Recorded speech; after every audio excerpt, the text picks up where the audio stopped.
Well, hey folks, Real Aussie Witch on Redlands, my review of New Japan Pro Wrestling's World Tag League Night 7 event, giving this event a thumbs up, an enjoyable night of New Japan action. Big thank you as always to Jen for sending me that. I really do appreciate it. There will be a poll above my head. Go ahead and click on it. Let me know. Grade the show. Tell me what you guys thought of this fun night of New Japan action, at least in my personal opinion. Would love to hear your guys' thoughts. Leave in the comments who you think the final two teams will be, where the finals are going to be taking place on the 9th. So basically, I wasn't able to review night 6. I just wasn't. I didn't have enough time. And also, it was only 3 matches. I was like, okay, I needed to go to sleep for a little bit. So I did.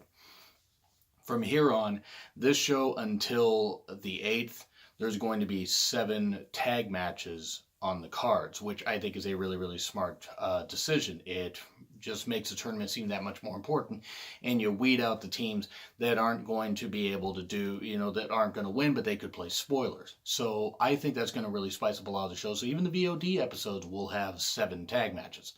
So that's going to be pretty damn cool. So I will review as many of the upcoming VOD episodes as I can, but if I have to miss any, I do apologize in advance. So I will also have a point total for every single team at the end of every review, now for like the next week. And then obviously I won't need to do it for the 9th because it'll be the finals, so we already know who the final 2 teams will be. But anyway, let's start off with Hangman Page and Yujiro Takahashi versus Ayato Yoshida and Shota Umino. And this was enjoyable. Page went absolutely nuts. Hey, nice clothesline, nice dive and everything. The guy is a flat-out ridiculous athlete. Yujiro had one of his girls with him, Pieter, I believe, or Peter. I think that's how you say her name. I'm not really sure. There was a cool double submission spot that Ayato and Shota did. That was really, really nice. But in the end, Pimp Juice befalled Ayato, and he got pinned for the 1, 2, 3. And yeah, that was an enjoyable match for what it was. And then we go to Yuji Nagata and Nakanishi versus Tomohiro Ishii and Yano. You had to expect a comedy with Yano and everything, but some very hard hits. Give me a feud now between Ishii and Nagata. Tell me that wouldn't be really, really money. There was good stuff, good exchanges here. The throat chops between Nakanishi and Ishii were absolutely goddamn ridiculous. Like, ouch. Don't be chopping the throats. But I mean, then again, Ishii must hate it because he doesn't have much of a neck, so he doesn't want anybody else to have that much of a neck. After some good exchanges, good near falls, some hard hits, a low blow by Yano. Duh, of course that's how Yano's going to win. He ends up getting, of course the referee's distracted, gets a roll up on Nakanishi for the 1, 2, 3. So yeah, that was enjoyable for what it was. I think Ishii and Yano were a good team. I mean, obviously being in Chaos, it would have to be a pretty good team. But then we go to Kojima and Tenzan versus Jeff Cobb and Michael Elgin. And I'm not a fan of Michael Elgin. I've said that before and I'll say it again. I'm just not. Love Jeff Cobb though. And Tenzan, his track record speaks for itself. Same with Kojima. Bread Club Unite. Vets versus youthful vets. I mean, because it's not like Kojima and Tenzan are old. They've just been in the company for so damn long and wrestled for so long that almost anybody's going to seem youthful next to them. Still, there were some good chops, some good strikes, good work. There was good tag work. There was one bad botch by Elgin, but then again, that's to be expected. And Elgin is a really good athlete. I give him that much credit. The problem is he has a limited moveset. He's just not very interesting. Jeff Cobb, however, is very interesting to watch in the ring. He is damn good. You did get the Elgin bomb. That's just what it's called for the 1, 2, 3. So he pins Kojima, and I would have rather had Cobb get the victory, but whatever. The bottom line is Cobb was part of the winning team. I just hate the fact that it was Elgin that picked it up, but it was what it was. The vets put over 2 younger guys pretty strong, so it did its job. And then we go to Hanare and Makabe versus Juice and Finlay. Finn Juice. And this was fun. Juice is a goddamn delight for one. Him and Finlay really are a good team. Hanare continues to improve. He really did shine quite a bit here. Makabe, his reputation speaks for itself as being one of the hardest hitters Japan's had in the last 20 years easily. It was a good series of near falls. It really did have a good pace to it. But a sudden roll-up by Finlay pinned Hanare for the 1, 2, 3. And there we go for that. So Finn Juice continues to roll in this tournament. That was really that was actually a pretty enjoyable match. I mean, you would usually get that with these guys. I am impressed with Inari and do hope that he continues to improve the rest of this tournament and into 2019. I mean, I don't know if he's going to have much of a match at Wrestle Kingdom 13. I hope that he's included. Team him, Mock and Makabe, and somebody for the Never Openweight 6-man titles. Why not? I mean, unless they just suddenly scrap those, because I just totally forgot. I just totally forgot about those titles until just now. But why not? Hey, it could be pretty fun. Now we move on to the one non-tag league match in the entire show. It's LIJ and Chaos feuding again. It's a never-ending feud because you had Okada and Naito on other sides. Teaming with Okada was Roppongi 3K, Rocky Romero was there, and then you had Naito with Shingo and Bushi. And during this, I believe El Desperado joined commentary, the Japanese commentary for the rest of the night. I don't believe I had heard Despy speak before. It was a bit hard to distinguish his voice because, again, I don't speak Japanese, but he seemed pretty soft-spoken. And he did. It really, there were, it's nice that I follow a couple people that actually can translate what the Japanese announcers are saying at times, so that's pretty cool and everything. But yeah, this was a fun match. Anytime you get Okada and Naito on opposing sides, whether it's in a tag match, 6-man tag match, you're going to have a lot of magic. And that's what it was. LIJ did dominate quite a bit of this match, though. They really did. I mean, it was something else. It was pretty good. I mean, it wasn't, I can't say it was great, but it was enjoyable. There was action outside, good triple team action. Everyone then ends up, they do the whole thing where somebody hits a move, then that person gets knocked down by the next person coming in, yada, yada.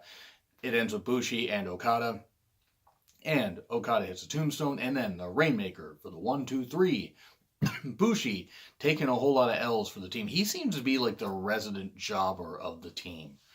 And then everybody will Shingo, Bushi, and Roppongi 3K have words with Despy because Desperado, along with Kanemaru, are the IWGP Junior Heavyweight Tag Team Champions, and they're going to face Shingo and Bushi and Roppongi 3K at Wrestle Kingdom in a rematch of the Power Struggle match, which I do hope is an even better match than they had, because I thought it was a very fun match that they had at Power Struggle.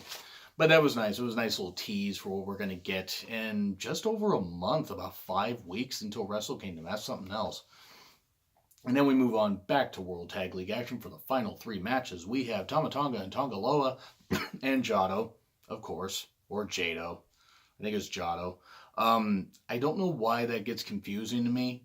It's a couple of the names sound the same. But anyway, they face off against Minoru Suzuki and Iizuka, and this was just, the Tongans were jumped in the entranceway. This match spent about 200% of the time outside the ring than it did inside the ring.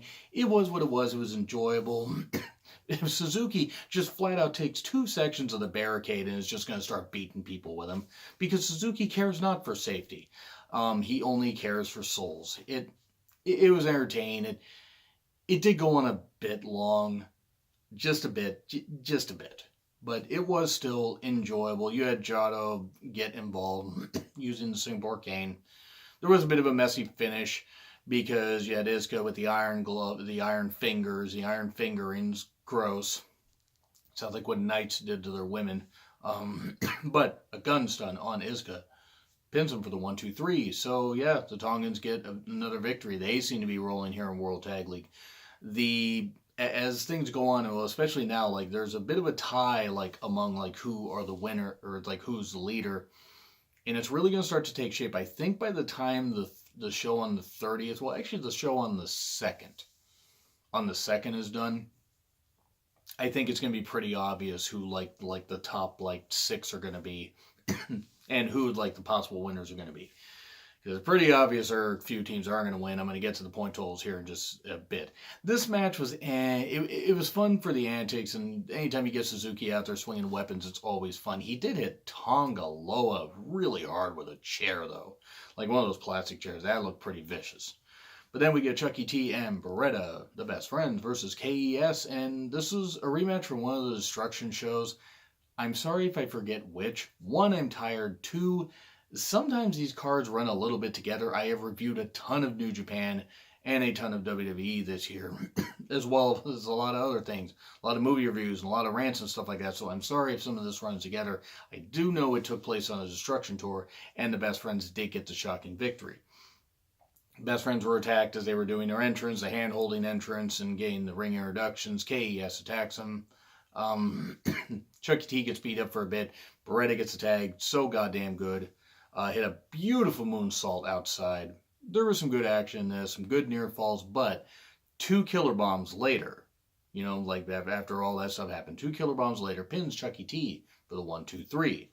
So yeah, KES getting the victory was the right call because at this point, Beretta and Chucky T had been undefeated, and that's kind of the way you need to go with it. You need to have a little bit of evenness here. I mean, and it's not about 50-50 booking. It's just if you suddenly have a team running away with it after 6-7 matches, then you don't have any drama in the tournament. If you have everybody kind of even, getting some victories and then losing some shocking ones, then you have a little bit more interest in the tournament. So it was what it was. KES got the victory, and I'm certainly not complaining about that. And then we get to the main event. Sweet Jesus, this was a fun main event. You had Taichi and Zack Sabre Jr., Taka Michinoku doing a great introduction. Come on over here. I cannot do Taka Michinoku's voice without sounding offensively racist. So that's why I'm not even going to try. Even though Taka's English is great, I don't want to come across as like racist and offensive for that. I do have to get one of Taka's shirts, though. God, that's such a great shirt. I gotta check New Japan's website. But they face off against Evil and Sonata. Enough about that. I'll talk about that on another show. This was great. Sabre Jr. wanted to get his hands on Evil, kind of wanted to antagonize him because you remember they were not able to face off at King of Pro Wrestling because Evil got attacked by Chris Jericho to set up the match at Power Struggle. So yeah, that happened. So yeah, Sabre Jr. wanted to get that match with Evil and wanted to antagonize him. Well, it kind of cost him in the beginning because Evil's just beating him down. But then Sabre Jr., because the guy is just so goddamn good, it's almost frustrating how good he is.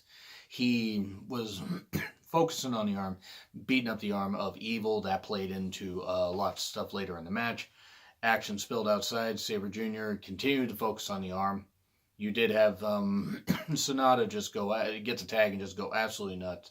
He attacks everybody, not the ref, but he attacks both of his opponents. Even Taka ends up taking a hit at this point. There were some great near falls. I actually thought the Evil and Sonata had a couple times. But a little bit later, there was a mic stand spot. But you would have thought, okay, Taichi accidentally kind of hits Sabre Jr. with it. So, oh God, Sabre Jr. is going to get pinned. Suddenly, kick to Evil. Zack Driver as it's happening for the 1-2-3, and Zack Sabre Jr. and Taichi have a win here, and that was pretty cool. Taka Michinoku cut a quick promo, and that's the very end of that. So now I'm going to go through the points totals very, very quickly. I'm not going to do the rankings. I'm just going to go team by team. Evil and Sonata with 6 points. Cobb and Elgin with 2 points. Makabe and Hanare with 2 points. Tenzan and Kojima with 4. Beretta and Chucky T with 6. Ayato and Shota are the only team winless so far because they were tied with Cobb and Elgin, but Cobb and Elgin got a victory. I think they're going to win 2 matches in this tournament. 2. I don't know what they're going to win, but they're going to win 2 matches. Nagata and Nakanishi with 2. Same with Suzuki and Izuka. Page and Yujiro with 4 points. And then Ishii, Yano, Juice and Finley, KES, and Tamatonga and Tongaloa each with 6. And Sabre Jr. and Taichi with 4 points. So yeah, it's a massive tie between a bunch of teams for first place. So we're going to see what happens with the VOD shows. It'll be very interesting to see by the time we get to the second, by the time we get to a week from now, what's going to happen with this tournament. So anyway, let me know what you guys thought of the. Let me know what you guys thought of the review. Remember to vote in the poll that I already put up there. And like, share, subscribe. Twitter handle in the description. It's been Real Aussie with John Ritlin, and I will see you soon.